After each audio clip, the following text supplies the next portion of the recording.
Time for another single battle video, Tactics and Reasoning. So what do we have here?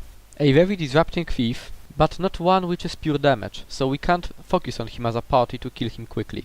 A hammer warrior, a necromancer to deny area with his wells, a guardian to buff everyone, a mesmer with greatsword, but not a fatter one.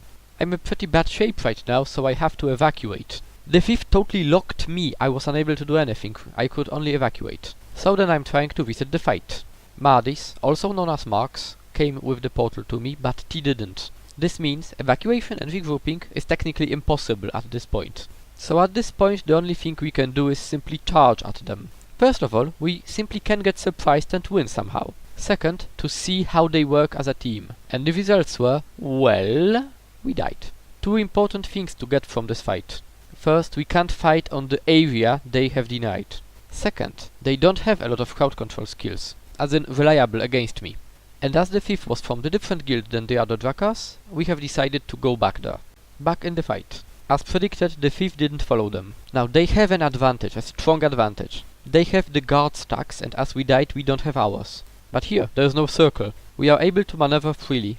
We can disperse and they cannot bottleneck us, and this is our advantage. Opponents are playing like a micro paint train, they focus on one player. First they focused Marks, and Marks ran away from the fight. Engineers are known to be able to reset the fight at will, so they left him alone. They should have left one player on him though, and he should break the fight and reset hit points. Me and T, we are able to hold against 4 players. Now Marks coming back, I became a primary target. Now, during Marks' escape you have seen one thing, how crucial was that thief in the camp. He applied pressure. This means enemies were in charge of the fight and we had to drastically defend ourselves. Look at this guardian, he's trying to escape, I am putting skills on him, he's trying to stack might, I can interrupt him. My amount of hit points is not very important because I am the one who applies pressure on him. They do not have high mobility, so we are able to disengage at will, like me with Blink a moment ago. They do not have the DPS pressure either. They snare and control with a Necromancer, but Necromancer has ground targeted skills. They would still be able to win in camp.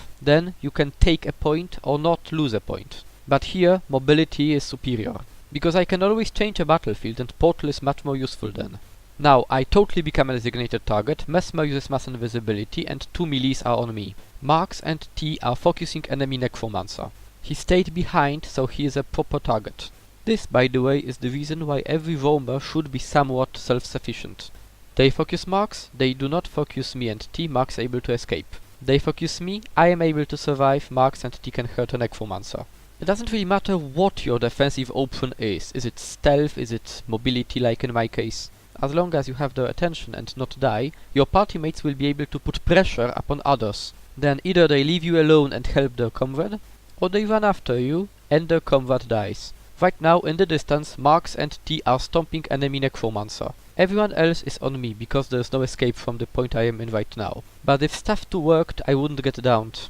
Being downed is not a tragedy though, I tend to be downed a lot, like downstate Destiny. I can rally over Firefly, or T is able to get me up.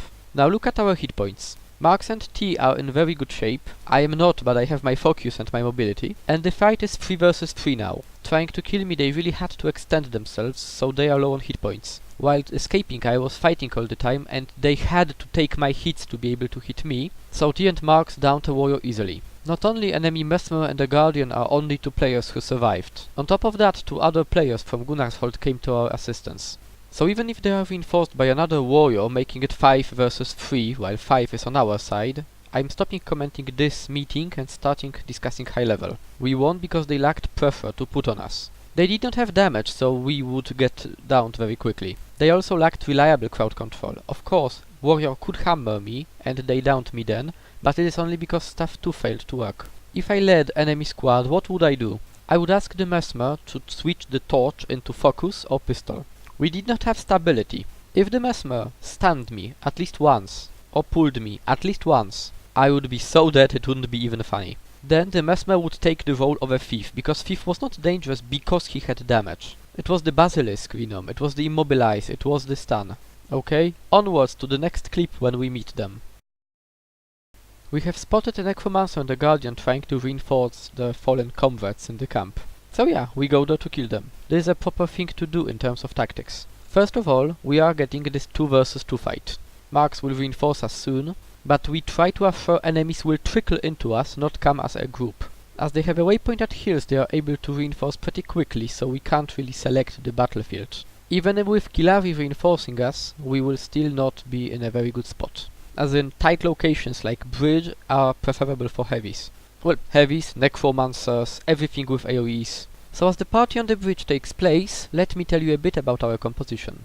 My primary role is bone stripping and damage. I do have bone strip on shatters, I have nullfield, and my interrupts deal damage. Chaos Storm and Focus are utility tools. My main defense, mobility. T is playing an armored thief. She is an executor, chaser, and medic of the team. She has 2 skills stealthing us, daze, and vulnerability and immobilize appliers. Marx seems to be in some kind of condition build. What I do with power damage, he does with condition damage.